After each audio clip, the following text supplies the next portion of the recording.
दुबे आणि भारतीय जनता पार्टी काही वेगळी नाही। भारतीय जनता पार्टी निशिकांत दुबेच्या तोंडातून अशा पद्धतीनं त्यांची भाषा वदवून घेते आणि एक प्रकारे मराठी माणसाच्या जखमेवर मीठ चोळते। हा निशिकांत दुबेंचा बोलविता करविता धनी भारतीय जनता पार्टीच आहे आणि भारतीय जनता पार्टीच्या नीतीनुसार दुटप्पी नीतीनुसार मला वाटतं हे वक्तव्य सातत्यानं दुबेंचं होतं। पण मुंबईबद्दल आणि महाराष्ट्राबद्दल महाराष्ट्रातल्या मराठी लोकांबद्दल अशा पद्धतीचे वक्तव्य होत असताना भाजपचे कुठलाच नेता त्यांना समज देत नाही आहे का? आणि तुम्ही तर म्हणताय की त्याच्यामागचा बोलवतो धनी नेमका कोण आहे? कोण आहे काय? भारतीय जनता पार्टीच आहे ना। आता भारतीय जनता पार्टी समज कशाला देईल? भारतीय जनता पार्टीच फोडा आणि झोडा, मराठी आणि हिंदी हा वाद भारतीय जनता पार्टीच करते। नंतर मराठीमध्ये सुद्धा वेगवेगळे करणार वाद, हिंदीमध्ये सुद्धा वेगवेगळे करणार, बिहारी करणार, यूपीवाले वेगळे करणार, असं सगळं करणार ही भारतीय जनता पार्टीची नीती आहे। आणि भारतीय जनता पार्टी जे इंग्रज करत होते फोडा झोडा आणि राज्य करा त्या नीतीनुसार मला वाटतं दुबेंचं सातत्यानं वक्तव्य येतं आहे। ज्या पद्धतीने ते हिंदीच्या समर्थनाला बोलत आहेत किंवा भाजपचं कोणी समोरून बोलत नाही आहे, तर बिहारच्या निवडणुका डोळ्यासमोर ठेवून हे सगळं राजकारण कुठेतरी पोलरायझेशन सुरू आहे। निशिकांत दुबे काय बिहारच्या राजकारणावर इफेक्ट करणारे नाही। निशिकांत दुबे एक दिल्लीमध्ये उद्योगपतींसाठी लॉबिंग करणारा एक खासदार आहे। तो काय फार राजकीय परिणाम साधणारा नाही। माझ्या माहितीप्रमाणे आत्ताच त्यांच्या पत्नीवर पण एक गुन्हा काहीतरी अफरातफरीचा बँकेच्या एका प्रकरणासंदर्भात दाखल झालेला आहे। तर निशिकांत दुबे काही एवढं मोठं व्यक्तिमत्व नाही आहे की जे बिहारच्या राजकारणावर किंवा निवडणुकीवर इफेक्ट करणार।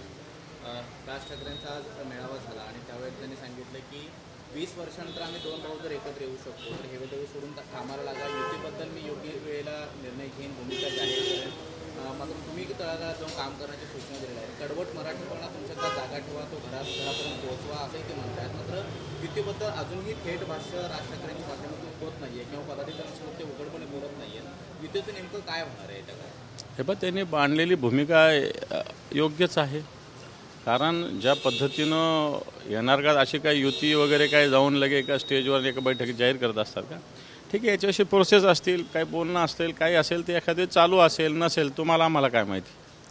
त्याच्यामुळे मला वाटतं राजसाहेबांचं जे वक्तव्य ते योग्य वक्तव्य, कारण शेवटी ज्याची त्याची संघटना ही कार्यरत असली पाहिजे तरच युती करण्यात ही मतलब आहे ना।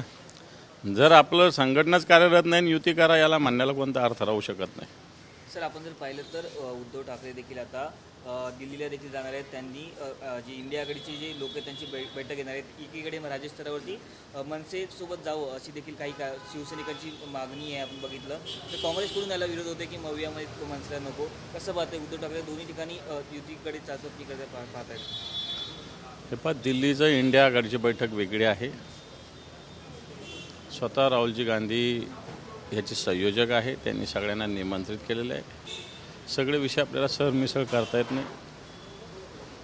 राज्यस्तरावरचे महानगरपालिका स्तरावरचे वेगवेगळे विषय असतात आणि वेगवेगळ्या पक्षांना वेगवेगळे अधिकार आहे। देश पातळीवर इंडिया आघाडी म्हणून आम्ही निश्चित एकत्र आहोत आणि राज्यातसुद्धा महाविकास आघाडी आहे आणि शिवसेनेबरोबर कोण घ्यायचं नाही घ्यायचं हा शिवसेनेचा विषय, बाकी कोणी त्याच्यात सल्ले द्यावा असं मला नाही वाटत। सर, पुण्यात एक प्रकार घडलेला होता, मुलींसोबत पोलीस अधिकाऱ्यांनी चुकीची वर्तवणूक, चुकीच्या भाषेमध्ये त्यांचा अपमान केला असं देखील त्यांनी आरोप केलेला आहे। मात्र रात्रभर पोलीस आयुक्तांसमोर ठेया मांडून सुद्धा पोलीस गुन्हा दाखल करत नाही आहेत। उलट पोलीस पत्राच्या माध्यमातून कळवत आहेत की हे सगळे आरोप तथ्य नसलेले आहेत, यामध्ये कुठल्याही पद्धतीचं तथ्य नाही आहे। जर 3 पीडिता येऊन समोर येऊन एवढे सगळे आरोप सांगतायत, जातीवाचक शिवीगाळ केलेली आहे, अपमान केलेला आहे, तरी सुद्धा कारवाई करत नाही आहे। पोलिसांच्या या भूमिकेकडे तुम्ही कसं पाहता? हे प्रकरण एक मीडियाने समोर आणलं म्हणून हा विषय दिसतो, परंतु हे सर्रास पोलिसांकडून होत असतं। महिलांना चुकीच्या भाषेत बोलणं, महिलांना ज्या महिला आता माझ्याकडे एक संभाजीनगरची तक्रार आहे माझ्याकडे, ती जर बघितली तर ज्या महिलेनी एक कोण पनवेलचा अतिरिक्त आयुक्त आहे राठोड त्याच्याविरुद्ध तक्रार केली तर पोलीस तिलाच येऊन त्रास देतात। वाटतं हे प्रकरणं जे आहेत हे खऱ्या अर्थानं समोर आले मीडियाच्या माध्यमातून आहे, नाही तर पोलिसांची सर्रास वागणूक अशाच पद्धतीनं महिलांच्या विषयी सातत्यानं राहत असते। मी 100% होते असं म्हणणार नाही, पण बऱ्याच ठिकाणी। आणि ही जी आहे पीडित ही तर संभाजीनगरमधून पुण्यात आलेली आहे आणि संभाजीनगरच्या पोलिसांनी येऊन तिच्याशी किंवा तिच्या मैत्रिणीशी ज्या पद्धतीनं वर्तन केलं असं समोर येतं, मला वाटतं हे निषेधार्ह आहे। आणि राज्यामध्ये पोलिसांची यंत्रणा अशाच पद्धतीनं सध्याच्या घडीला काम करते। ही एक नाही अनेक तक्रारी आमच्याकडे सातत्याने येतात। पोलिसांवरती गुन्हा दाखल करण्याची जी मागणी आहे किंवा ज्या पद्धतीनं आरोप होऊन मागणी केली जाते ती मागणी आपली राहील? बिलकुल, कारण एखाद्या महिलेला अपमानास्पद बोलणं, घाणेरडं बोलणं हा गुन्हाच आहे। सामान्य माणूस बोलल्यावर काय गुन्हा दाखल होतो? पोलिसांना काय वेगळं काय कायद्याने काय हातात दिलेले आहे का अधिकार सगळे? ठीक आहे, नियम कलम जे काय असेल त्याच्यानुसार कारवाई करा। तुम्हाला असं फालतू गोष्टी करायला कोणी अधिकार दिला आहे? मग सामान्य माणूस जर बोलला असेल तर जी कारवाई होती तीच कारवाई पोलिसावर झाली पाहिजे। साहेब, माधुरी हत्येच्या संदर्भात आता विषय जो आहे तो पेटलेला असल्याचं आपल्याला पाहायला मिळतं। काल कोल्हापुरामध्ये जवळपास 45 किलोमीटरची पदयात्रा तिथच्या सगळ्या राजकीय नेत्यांनी कोल्हापूरकरांनी उत्स्फूर्तपणे केलेली आहे। वंताराचे CEO देखील त्यांची भेट घेऊन गेले, परंतु तरी देखील वंतारामधनं माधुरी अद्यापही आलेली नाही आहे। सुप्रीम कोर्टाचा निर्णय, राज्य सरकार यामध्ये हस्तक्षेप याचिका वगैरे रिट पिटिशन पण दाखल करत नाही। कशा पद्धतीने या सगळ्या गोष्टीकडे पाहतात? हे पहा, जी कोल्हापूरची हत्तीनीची जो विषय आहे तो एक भावनिक विषय आहे, संवेदनशील विषय आहे। जी हत्तीन माधुरी नावाची कोल्हापूरच्या ज्या नांदिनी गावामध्ये आहे तिचं पूजन सातत्यानं होत आलेलं आहे आणि त्याला शेकडो वर्षाची परंपरा। चला, ही हत्तीने 30-35 वर्षाची असली तरी त्या ठिकाणच्या या विषयाला सातत्यानं 200-300-400-500 वर्षाची परंपरा आहे आणि असा एक भावनेशी त्या भागातील जनतेचं एक भावनिक नातं त्या हत्तीनीशी आणि त्या गावातील त्या आश्रमाशी जैन बांधवांच्या जुळलेलं आहे। आणि या भावना न सांभाळता जर ही हत्तीन वनतारामध्ये गेली असेल, हे कशासाठी का केलं एवढं? हे प्राणी मात्रवाले बाकीचे दिसत नाही या सगळ्या लोकांना, अशाच दिसतं या सगळ्या गोष्टी। आणि म्हणून हा भावनिक विषय आहे। समस्त कोल्हापूरवासियांनी काल मोठी पदयात्रा, तब्बल 50 किलोमीटरची पदयात्रा सकाळी 4ला सुरू झाली आणि कोल्हापूरच्या कलेक्टर ऑफिसवर आली। मला वाटतं या तीव्र भावना जनतेच्या, ही आज विषय कोल्हापूर पुरता आहे, उद्या हा महाराष्ट्रात होऊ शकतो एवढं मी तुम्हाला 100% सांगू शकतो। कारण हा विषय आस्थेचा विषय आहे आणि याच्यासाठी राज्य सरकारने लवकरात लवकर आपली भूमिका जी आहे कर्तव्य बजावलं पाहिजे। संजय शिरसाटांचं वक्तव्य आहे काय आपला पैसा, आपल्या बापाचा पैसा नाही आहे, सरकारचा पैसा आहे, याकडे कसं पाहता? मग ही वृत्ती आहे, ही वृत्ती कशा प्रकारची मला वाटतं जनतेनं समजून घ्यावं।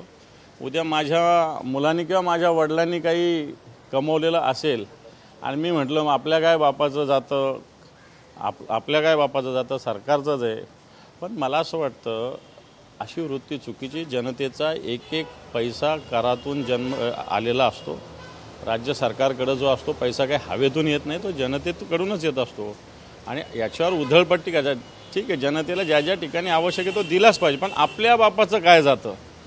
म्हणजे शेवटी सरकार, आपण म्हणतो सरकारला मायबाप म्हणत असतो, आपण राज्यालाही मायबाप म्हणत असतो आणि ह्या मायबाप सरकार असा शब्द आपल्याकडे जनरली आजही आपण वापरतो आणि हा मायबाप सरकारचा पैसा जर जात असेल तर आपल्या बापाचं काय जातं म्हणणं ही मला अतिशय हीन वृत्ती आहे। ही अतिशय हीन आहे आणि मुख्यमंत्र्यांनी त्याचं समर्थन करणं त्याच्याचपेक्षा सुद्धा हीन प्रवृत्तीचं हे लक्षण आहे। भाजप आमदार परिणय फुकेने भंडारा जिल्ह्यातल्या एका स्थानिक बँकेच्या निवडणुकीच्या अनुषंगाने वक्तव्य करताना शिवसेनेचा बाप मीच आहे असं काहीतरी वक्तव्य केलेलं आणि त्या वक्तव्यावरून टीका होती। मला नाही माहिती तिथल्या स्थानिक स्तरावर काही त्यांनी वक्तव्य केलं असेल बँकेच्या, कोणत्या शिवसेनेविषयी बोलले मला तेही माहिती नाही, त्याच्यावर मला काही त्याच्यावर जास्त बोलतात।